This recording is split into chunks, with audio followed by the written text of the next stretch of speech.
right, welcome back, future Florida contractors. Today's chapter is going to be pretty quick. As I mentioned in some of my other recent videos, we're getting towards the end of the book, and a lot of the information may seem like it's redundant, but it's not. You know, they're taking previously discussed concepts and they're just kind of building and building and building. So I think that it's important to continue to review the information and to follow along. Like I said, none of this stuff is really that difficult, and some of the information may be more general information, but with respect to what our purpose is here, what we're doing is that we're going to be covering information that I think is relevant for the exam. And in this chapter, there's really not that much to cover, but I do want to make sure that we cover it. So we are on chapter 22, and this one is called Using Financial Information.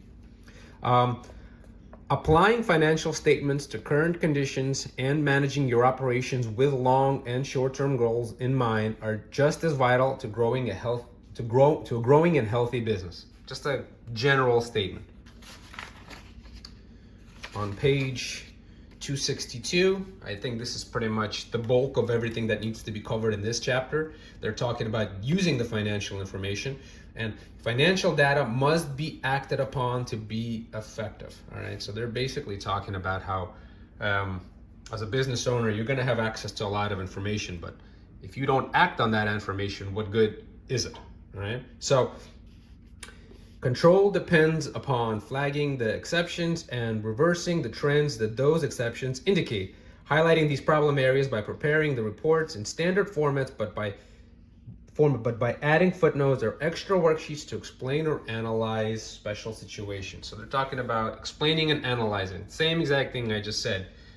You have access to information, use that information, act upon that information. Don't just ignore it, all right? And the next thing is, the last thing actually is on page 263. They're talking about short-term goals. Goals of 1 year or less are what budgeting is all about, all right? So this concept of 1 year or less keeps coming up in numerous chapters. And I think that's very, very important for you to understand, because when they're talking about 1 year, that means that should mean the term current. Anything that's within a year is current. And that's about it.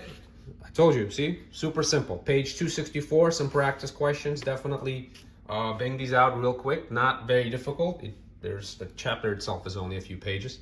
So I think you should be able to, after just reading the chapter and doing these test questions once, I think you should be good with this chapter. As always, if you've got any questions, let me know.